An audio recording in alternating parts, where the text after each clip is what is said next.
My live stream over on Twitch is always in AMA. Ask me anything. I allow people in chat to ask me whatever they want, within the grounds of being respectful and not being a weirdo. And a couple of questions I've gotten more than once is, how do I keep a calm mindset, and how does someone actually get better at a game? Many people will have a different response to that question, both those questions. Some will have a generic a-hole reply, get good and things like that. Some might actually just give you a genuine response and genuine answer. Today's video, I'm going to answer those questions. So for starters, you have to understand that you should never stop learning. You should never feel like there isn't something that you can improve on. The world's top scientists never feel like they've learned everything. They are always seeking new information, trying to learn something new and trying to broaden their horizon. The best basketball players, the best MMA fighters, the best football players, baseball players, etc., are always looking for ways to be better than they were the day before the game before. The best esport players at the same time, always looking for ways to be better. You can watch esport players stream, and they'll tell you that they don't see themselves as being someone who has learned everything. They're always willing to learn something new. You ask someone like Shroud, who's viewed as such a cracked gamer in FPS games and generally all games, he'll say the same thing, that he never feels like he's learned everything, and that there's always something else to learn. The common gamer often doesn't do any of that.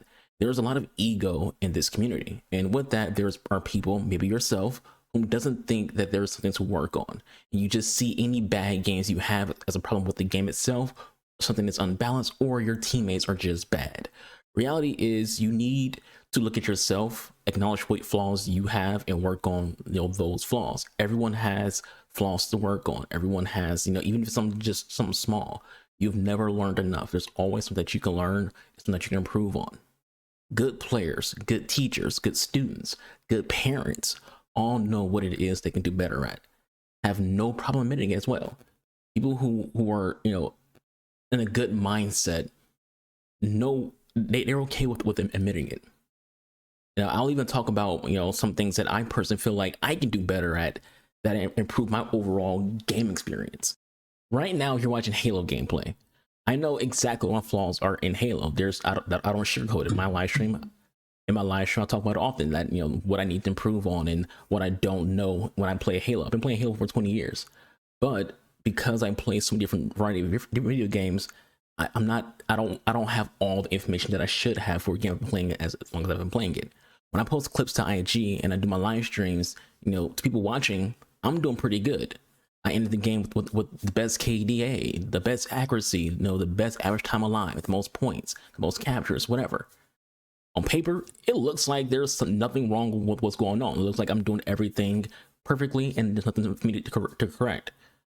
But that is the problem. Looking at statistics, looking at your own stats and thinking there's no work to be done is part of the problem. You don't see what you did wrong. You just see your numbers and you're telling everyone this is what my numbers are.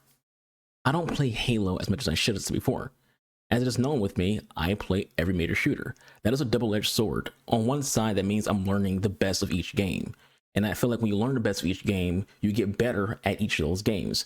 You learn how to be good at using a shotgun if you play Gears of War, where the Nasher is basically your primary. You learn how to fire a gun without ADSing when you're playing games where ADSing is a rarity. You learn how to have better accuracy when you're playing games that focus on you having very good accuracy. On the other side, that means I'm not spending exactly enough time with the game to be at peak form, to know those games in and out. There's always something about those games that you will only know if you're playing them enough. Halo, for example, I'm not great with callouts. I do callouts, but my callouts are very basic. They are basic because they usually, one way, since others rarely talk in game. Because I'm the only person talking in game, I don't know if my calls are getting through to people. I don't know if they're effective. I don't know what the outcome is of my callouts. It's my own fault. But I can't blame gamers' irrational and weird need to not speak in game, on that problem. Because it's not just the one-way callouts. It's that I also don't know all of Halo callouts. I just know the basic ones.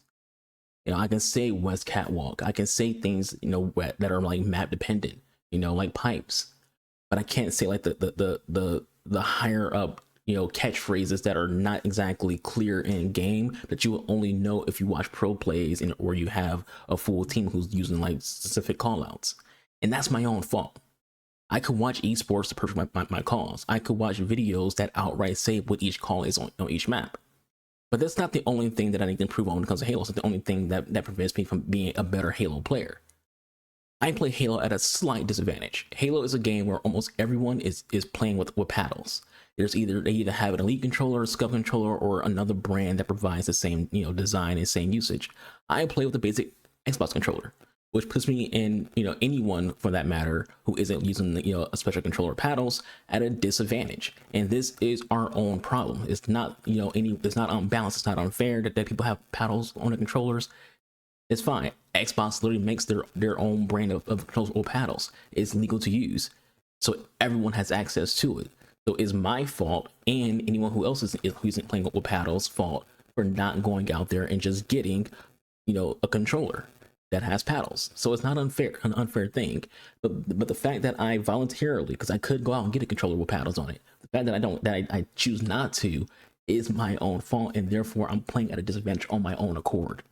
Another flaw my Halo play, and this will be the last one and I'll move on to a different game, is I don't use jumping and sliding enough. I do everything else but those. I strafe, do all the other movement mechanics, and I slide here and there, but I don't do them enough.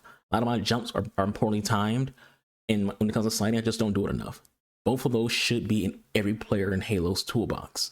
So what about in a game like Rainbow Six Siege? Well, I don't have the same issues in R6 that I have in Halo. My callouts are immaculate. I know calls like the back of my hand, but there's still a flaw for me there. My R6 flaw is I sometimes overcommit in situations where I don't need to engage.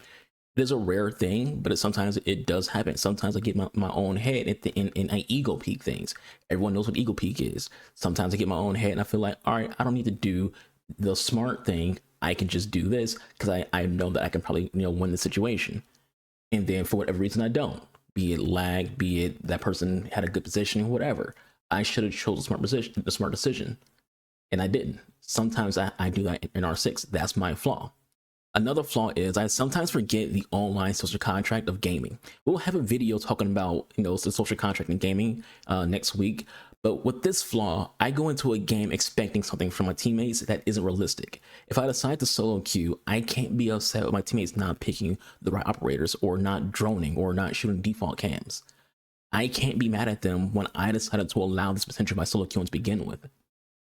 The point I'm trying to make is you have to look at yourself before you look at the others. Record your own gameplay, watch it as you would someone else's gameplay, see what mistakes you made. Think about what it is you do or don't do that plays a role in your team losing. It doesn't matter that you had the most kills in your team. There's probably something that you did or didn't do that hurt your team. By not making that call out, your team lost that game because you knew someone was right there. You knew someone on cafe was on white stairs, but you didn't say anything, and your teammate just died to someone on white stairs. You need to be playing with your mic on. If you aren't in game chat communicating, doing call outs, you are playing a role in why your team might lose. It's not a guarantee that you're going to lose if you don't have call outs, but you're playing a role in a potential for you to lose. Again, it doesn't matter what your KD is in that game, you lost. You're playing a game where winning matters. You're playing ranked. You're playing a game where winning matters. So if you're not factoring into winning more than just your kill, especially if it's a game like Rainbow Six Siege or Valorant where there's an actual objective. Same thing comes to Halo. You might win all your team slayers, but you're losing your oddballs, you're losing your capture the flags, you're losing your strongholds, you're losing your king of the hill. There's ways for you to lower the chance of you losing if you just do callouts, if you communicate with your team, because a team with good callouts can beat a team who has better mechanical players who have no callouts. Because they don't know what's going on. They don't know that someone just died on pipes. They don't know where you're located, where people are located at. They don't know who's doing what, who's doing what where. Gamers have to get out of the mindset of not having their mic on or muting their own mic in game and things like that out of fear or because they don't care enough.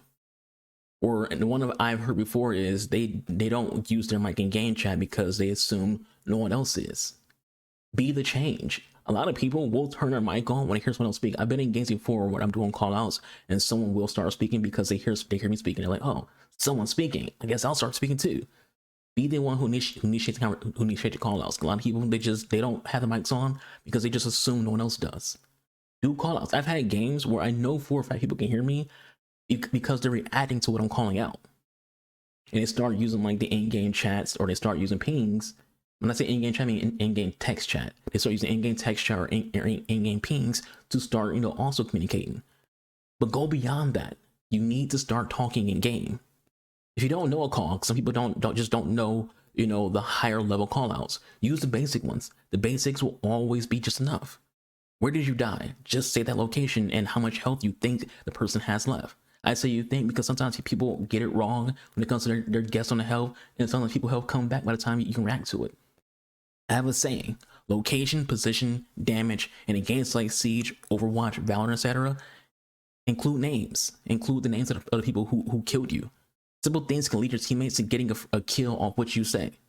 You might not get points for that call out, but you initiate what could lead to your team winning that round, winning that game, and now you are going higher in ranks.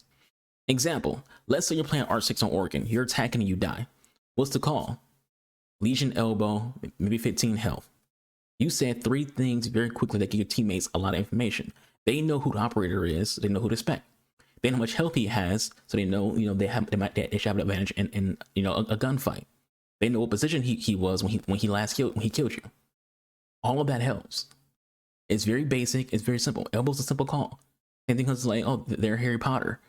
Okay. Well, now you know that someone's by the stairs. It's a simple. The call outs are very like, go watch any pro stream. You will hear very basic call outs put out there very quickly. And people fear they're going to flood comms. You're not flooding comms because you're using very simple and quick callouts. In games like Siege, mentioning names is very important even when you killed someone. It lets your team know who's left and who not to expect during the rest of that round. If I say got Doki, it lets my teammates know Doki is dead. They don't have to worry about her gadgets anymore.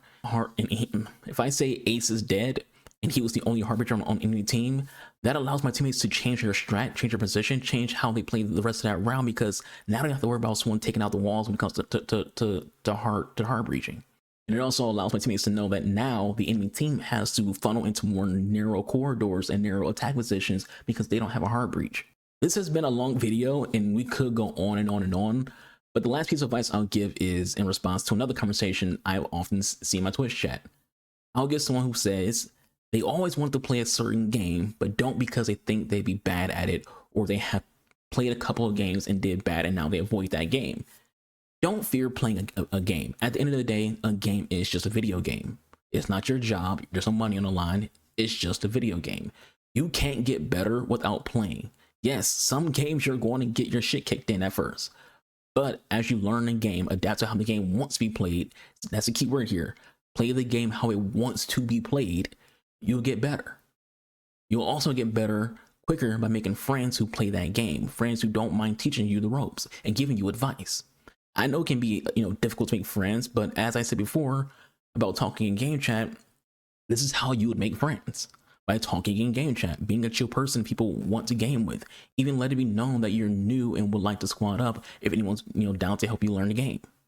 Don't miss out on something you could easily enjoy because you're afraid, because you're being antisocial, or you'd be surprised at people you'll meet in these communities. I've made a lot of friends, just talking in game chat or even just doing LFGs. I know LFGs are very toxic, but I made a lot of friends through LFGs.